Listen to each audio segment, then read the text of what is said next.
Bharat Asia ਦੇ ਦੱਖਣ ਵਿੱਚ ਇੱਕ ਵਿਸ਼ਾਲ ਦੇਸ਼ ਹੈ।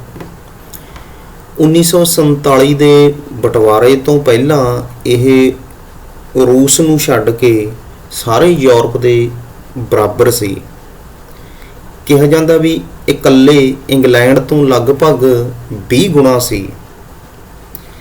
ਭਾਰਤ ਨੂੰ ਵੱਖ-ਵੱਖ ਸਮਿਆਂ ਦੇ ਵਿੱਚ ਵੱਖ-ਵੱਖ ਨਾਵਾਂ ਦੇ ਨਾਲ ਜਾਣਿਆ ਗਿਆ।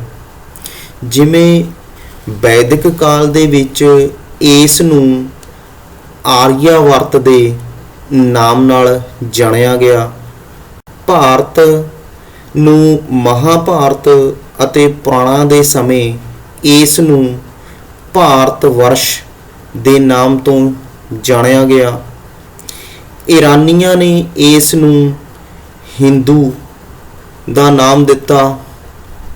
ਯੂਨਾਨੀਆਂ ਨੇ ਇਸ ਨੂੰ ਇੰਡਸ, ਇਸੇ ਤਰ੍ਹਾਂ ਹਿਊਨ-ਸਾਂਗ, ਦੂਜੇ ਚੀਨੀ ਯਾਤਰੀ, ਇਹਨਾਂ ਨੇ ਇਸ ਨੂੰ ਤਾਇਨਚੂ ਦਾ ਨਾਮ ਦਿੱਤਾ। ਮੱਧਕਾਲ ਵਿੱਚ ਇਹ ਹਿੰਦੁਸਤਾਨ, ਹਿੰਦ ਦੇ ਨਾਮਾਂ ਦੇ ਨਾਲ ਪ੍ਰਸਿੱਧ ਹੋਇਆ। ਅੰਗਰੇਜ਼ਾਂ ਨੇ ਅਤੇ ਯੂਰਪੀਅਨਾਂ ਨੇ ਇਸ ਨੂੰ ਇੰਡੀਆ ਦਾ ਨਾਂ ਦਿੱਤਾ।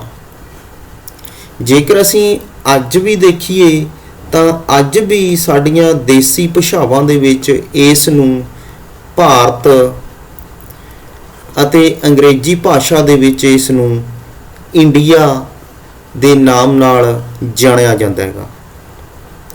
ਹੁਣ ਗੱਲ ਕਰੀਏ ਭਾਰਤ ਦੀਆਂ ਭੂਗੋਲਿਕ ਵਿਸ਼ੇਸ਼ਤਾਵਾਂ ਦੀ। ਭਾਰਤ ਦੀਆਂ ਭੂਗੋਲਿਕ ਵਿਸ਼ੇਸ਼ਤਾਵਾਂ ਨੂੰ 4 ਭਾਗਾਂ ਦੇ ਵਿੱਚ ਵੰਡਿਆ ਗਿਆ ਹੈਗਾ। ਇਹ ਕਿਹੜੇ ਨੇ ਭਾਗ?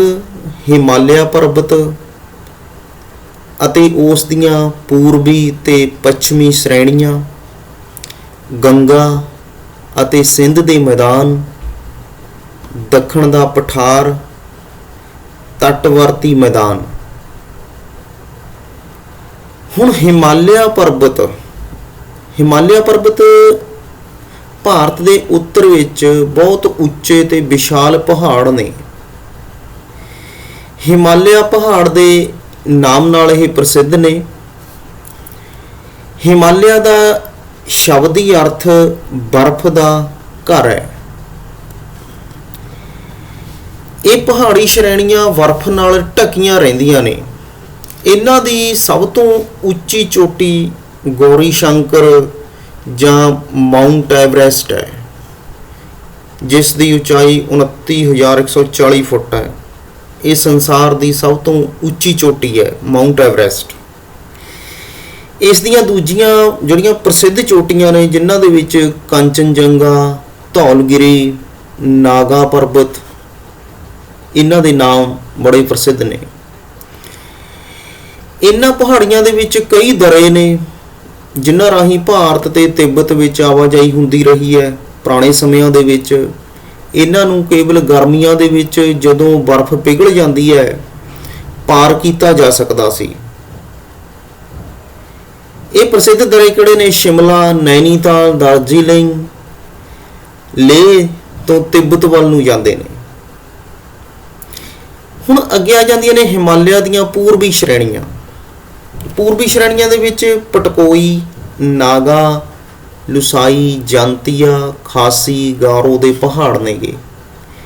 ਇਹਨਾਂ ਦੇ ਵਿੱਚ ਬਹੁਤ ਜ਼ਿਆਦਾ ਵਰਖਾ ਹੁੰਦੀ ਹੈ। ਚਿਰਾਪੂੰਜੀ, ਜਿੱਥੇ ਸੰਸਾਰ ਦੇ ਵਿੱਚ ਸਭ ਤੋਂ ਵੱਧ ਵਰਖਾ ਹੁੰਦੀ ਹੈ।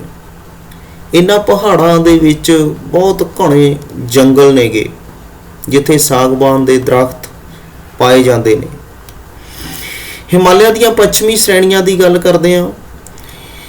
ਭਾਰਤ ਦੇ ਉੱਤਰ ਪੱਛਮ ਵਿੱਚ ਕੋਸਪੇਦ, ਸੁਲੇਮਾਨ, ਕਿਰਥਰ ਆਦਿ ਹਿਮਾਲਿਆ ਦੀਆਂ ਪ੍ਰਸਿੱਧ ਸ਼੍ਰੇਣੀਆਂ ਨੇ। ਸੁਲੇਮਾਨ ਪਹਾੜਾਂ ਦੀ ਜਿਹੜੀ ਔਸਤ ਉਚਾਈ ਆ ਕੋਈ 6,000 ਫੁੱਟ ਤੱਕ ਹੈ।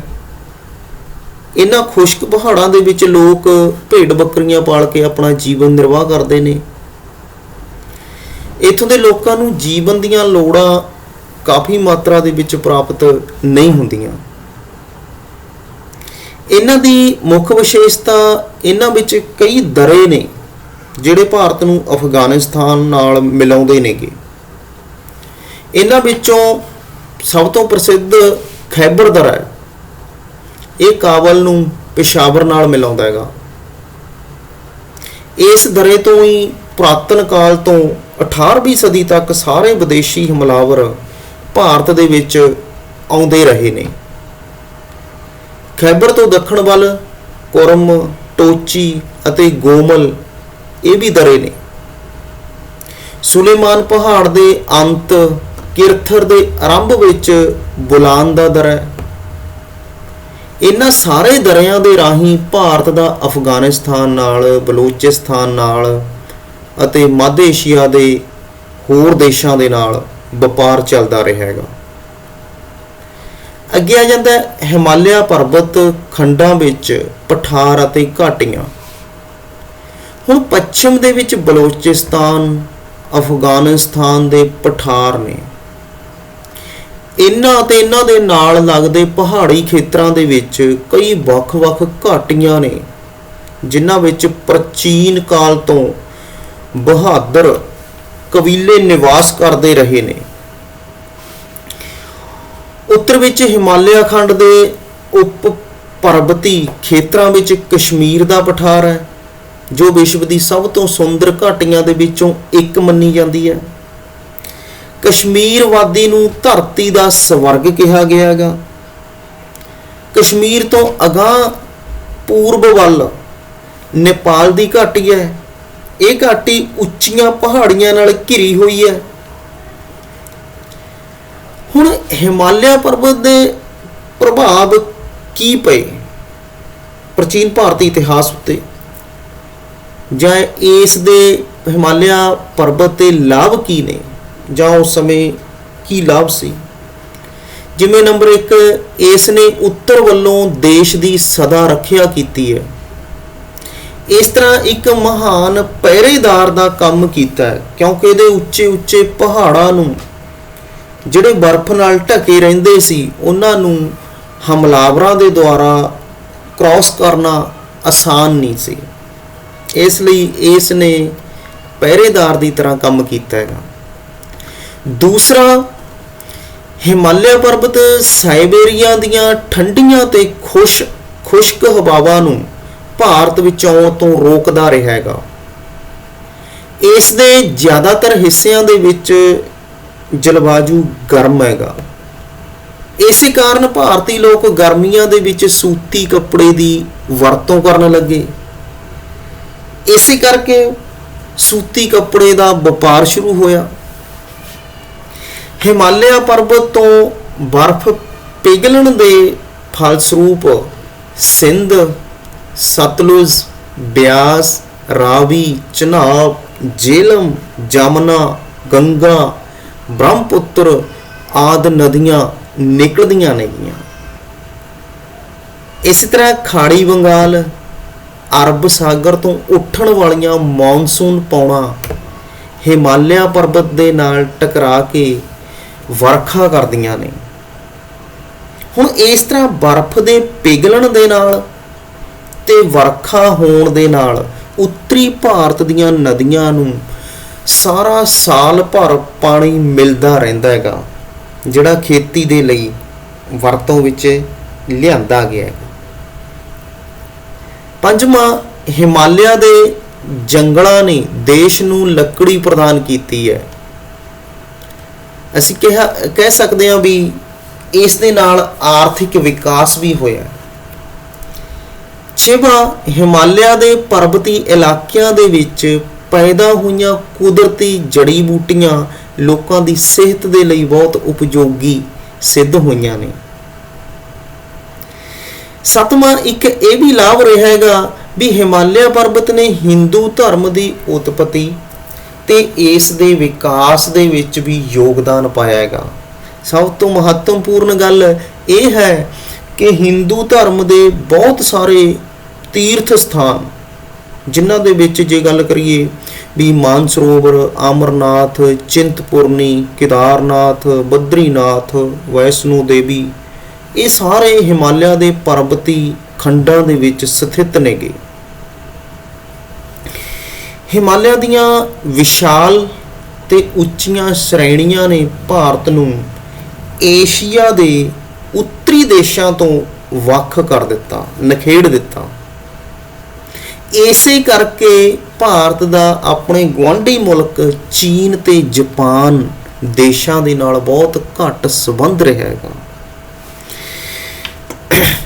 ਨੌਵਾਂ,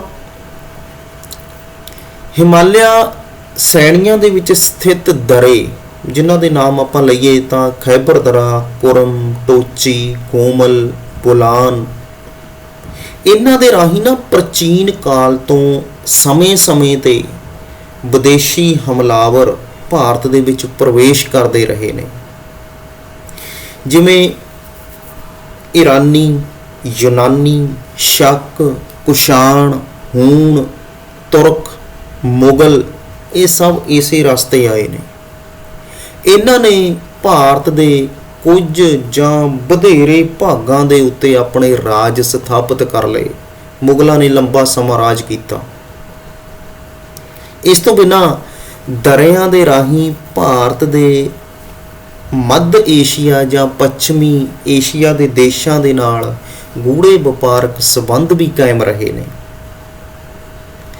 11ਵਾਂ ਹੈ ਉੱਤਰ ਪੱਛਮੀ ਦਰਿਆ ਅਤੇ ਇਹਨਾਂ ਦੇ ਨਾਲ ਲੱਗਦੇ ਪਹਾੜੀ ਇਲਾਕਿਆਂ ਦੇ ਵਿੱਚ ਖਰੂਦੀ ਕਬੀਲੇ ਨਿਵਾਸ ਕਰਦੇ ਰਹੇ ਨੇ।